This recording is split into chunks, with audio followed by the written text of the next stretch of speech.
Hello दोस्तों, अगर आप मेरे चैनल पर नए हैं तो चैनल को जल्दी से सब्सक्राइब करें और अगर आपको कहानी अच्छी लगे तो लाइक, शेयर और कमेंट करना ना भूलें। हकीम लुकमान एक गुलाम थे। दास प्रथा के दिनों में एक मालिक के पास अनेकों गुलाम हुआ करते थे। उन्हीं में से एक थे लुकमान। लुकमान थे तो सिर्फ एक गुलाम, लेकिन वो बड़े ही चतुर और बुद्धिमान थे। उनकी ख्याति दूर दराज के इलाकों में फैलने लगी थी। धीरे धीरे इस बात की खबर उसके मालिक को लगी। एक दिन मालिक ने लुकमान को बुलाया और कहा, सुना है कि तुम बहुत बुद्धिमान हो। मैं तुम्हारी बुद्धिमानी की परीक्षा लेना चाहता हूँ। अगर तुम इम्तिहान में पास हो गए तो तुम्हें गुलामी से छुट्टी दे दी जाएगी। जाओ, एक मरे हुए बकरी को काटो और उसका जो हिस्सा सबसे बढ़िया हो उसे ले आओ। लुकमान ने आदेश का पालन किया और मरे हुए बकरे की जीभ लाकर मालिक के सामने रख दी। कारण पूछने पर कि जीभ ही क्यों लाए, लुकमान ने कहा, अगर शरीर में जीभ अच्छी है तो सब कुछ अच्छा ही अच्छा होता है। मालिक ने आदेश देते हुए कहा, अच्छा, इसे उठा ले जाओ और अब बकरे का जो हिस्सा सबसे बुरा हो उसे ले आओ।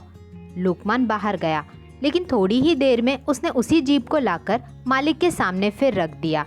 फिर से कारण पूछने पर लुकमान ने कहा, अगर शरीर में जीभ बुरी हो तो सब कुछ बुरा ही बुरा है।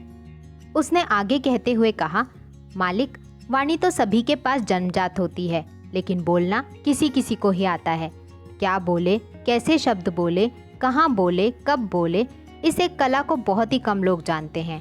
एक बात से प्रेम झरता है और दूसरी बात से झगड़ा होता है, नफरत पैदा होती है।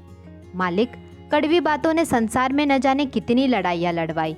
इस जीभ ने ही दुनिया में बड़े बड़े कहर ढाए हैं। जीभ वो हथियार है जो आदमी को भी मार सकता है और किसी मरते हुए इंसान में भी प्राण फूंक सकता है।